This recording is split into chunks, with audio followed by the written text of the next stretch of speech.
Hello. So we have gone through ideal customer profiles in B2B and B2C settings. Now we have to see that how our competitors are dealing with these things. For instance, we are not considering all types of ideal customer persona and value propositions, and we are not really sure how we have to enter the market. So there is a shortcut that if you are entering into the same market where other players are already playing and they are serving to the same market, what they are doing, how they are offering their value propositions, what type of incentives they are offering, or what type of pricing they have set. So for that purpose, we do conduct a competitive analysis. So this analysis helps you out in figuring out what type of strengths they do have and what type of weaknesses, what type of differentiation they are using. So all these things make a very good combination of your competitive analysis. Let's have a look at the competitive analysis workbook. So when you see at the competitor analysis, the objectives are not only to understand the strengths, weaknesses, and market positioning, but also to have a look at the unique selling propositions and competitive edges which make them differentiated from others. You see, there are certain questions on your left-hand side. In these questions, you first have to identify who are your direct competitors. Then, who are 5 major players in the market. Remember, it should be the same market where you are dealing with. For instance, you are offering your services within the Middle East, in US market, or in the European market. But when you are conducting a market competitive analysis or your competitor analysis, remember, you are picking up those competitors who are serving in those specific markets only. If it's only about the US market, then your competitor analysis should only be based with the US market. Then we talk about who are my indirect competitors. There could be number of companies who are offering different types of bundles and packages and components, and they may not be a very good substitute of your services. In that case, they may be indirectly hitting your services, but they are still your competitors. So when you start filling out these questions, have I interacted with my competitors? If yes, in what capacity? How many competitors have I analyzed? What methods did I use to gather this competitive data? Interviews, online research, reports, or something else? And how often do I update my competitive analysis? You see, in the column of my response, we have just given you some dummy answers. So you will have to write down your own findings over here. For instance, against your direct competitors, you have to name some of your direct competitors, at least 4 to 5. Then who are 5 major players in the market. So they may not be your direct competitors, but they are the main players in the market. Similarly, when we talk about what methods did I use to gather this data, so look at the dummy answer. I personally interacted not only with them, but also explored their real customers to collect feedback. I also browsed their websites. So some of the companies do rely only on one source of information. They just do browse their websites or social media platforms and they collect some data that what are the offerings by their competitors. So you don't have to rely only on one source. You should collect data from different sources, including interaction with your competitors. Now, there is a question, how do I connect with my competitors and ask them to share their information? So there is a very simple trick. You can browse them as a customer. You can connect with them as a customer. You can ask for a demo as a customer. And you can see how do they deal with their customers. This is what you will have to either follow or you will have to unfollow. There is a bad practice in visibility. Then there is a very important dimension of this competitor analysis. We should update this competitor analysis after each quarter at least. Why? Because market dynamics are very different and it changes on a very high pace. So let's have a look. How do we make a comprehensive competitor analysis in our workbook? You see, we have given certain data points on our left side, and then we are assuming that this is our company and we can name it like ABC type of services. Here we have competitor 1, 2, 3, 4, and some actionable insights. You can add on further columns if you want to. Otherwise, comparison of 4 direct competitors will be sufficient for you. From here, you can see that what could be biggest strengths of my own company. It means your own company.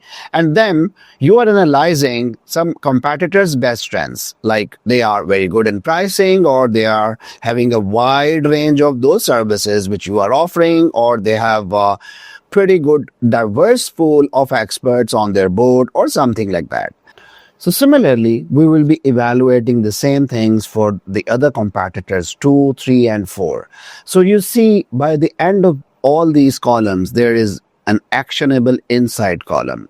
Now, what does it say? It says that these competitors have certain strengths. Either I do have the similar ones, or I don't have some of these strengths which I need to comply with or I need to adopt in my business.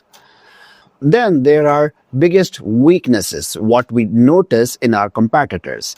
Within our own company, there could be certain weaknesses. We do not have a certain branding type, or we don't have a huge market outreach or anything like that. And the competitors may also be having some certain weaknesses. So what do we say in our actionable insight? That we are converting competitor 1 and competitor 3's weaknesses into our strengths. So this is just a dummy content. You will have to decide according to your competitor analysis. If you are able to transform some of their weaknesses into your strengths, that is your victory. Then comes cost competitiveness. After making a very thorough and comprehensive comparison of your competitors' pricing against their offers, you will have to see where my pricing is falling.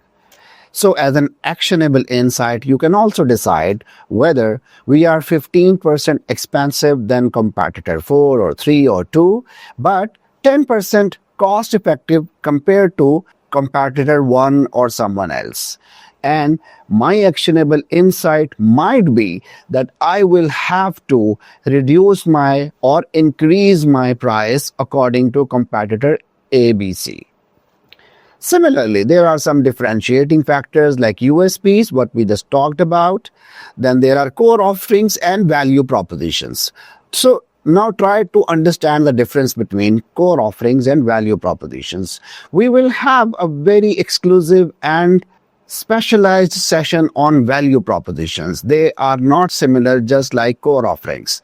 So in short, value propositions are the outcomes or the impacts the customer might be receiving after having your services experienced or enjoyed. So there could be like a cost effectiveness. They may be having a revenue growth in their businesses. There might be an operational efficiency in their businesses because of your services. So all these things are figured out once you identify the core offerings and then what is the actual outcome of a certain service usage.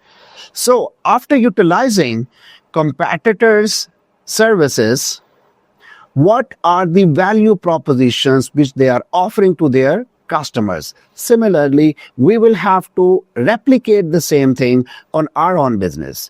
You see, this is actually saving our time in defining the ideal customer profile. Then we talk about overall market and the reputation or quality of services. Now, there will be a question in your mind that how can I judge the quality of services of my competitors without buying their services? So over here, we have already mentioned that you can deal with your competitor as a customer. So when you are dealing with them as a customer, you can ask for a demo, or you can see their freemium versions before buying their basic or pro or premium versions.